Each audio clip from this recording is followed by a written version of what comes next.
تو اب ہمیں اسلام جو تصور دیتا ہے وہ ہے فلاح کا تصور، فلاح کے ساتھ ہم جڑے رہے، چاہے ہمارے پاس حکومت ہو یا حکومت نہ بھی ہو تو ہم فلاح کا راستہ نہ چھوڑے۔ اب فلاح کا راستہ کسے کہتے ہیں؟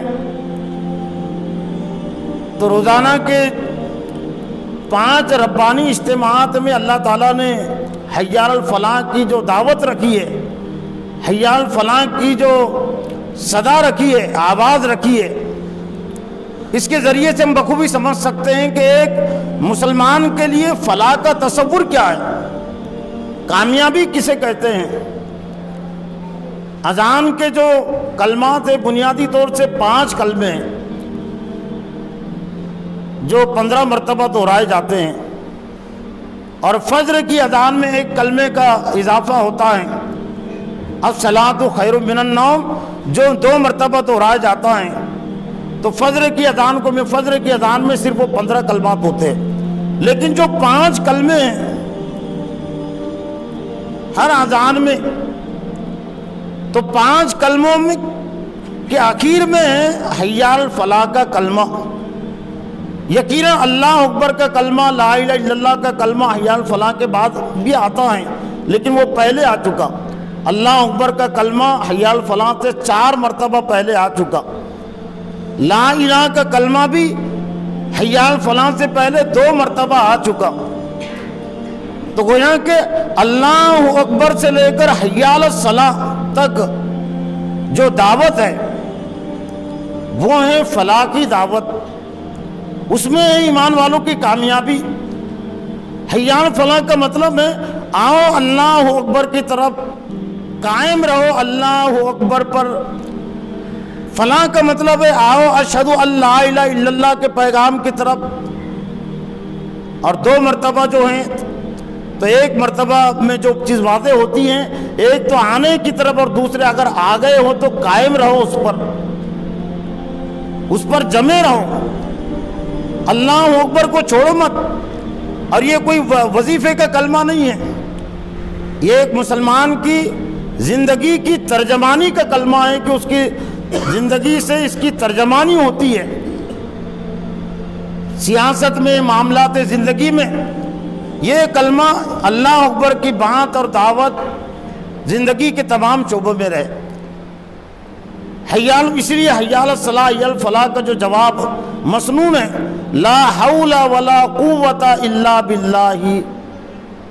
باقی جو کلمات ہیں تو ان کلمات کا جواب تو پوری امت کے لیے یہی قرار دیا گیا کہ جو کلمے مؤذن کہہ رہا ہے یا مؤذن ہم کو پڑھا رہا ہے، دن میں سے 5 مرتبہ ہر مسجد کے ذریعے سے پورے محلے والوں کو اللہ کی طرف سے ایک طرح سے پڑھایا جاتا ہے۔ یہ کلاس ہے، ربانی کلاس، جو دن میں سے 5 مرتبہ لگتی ہیں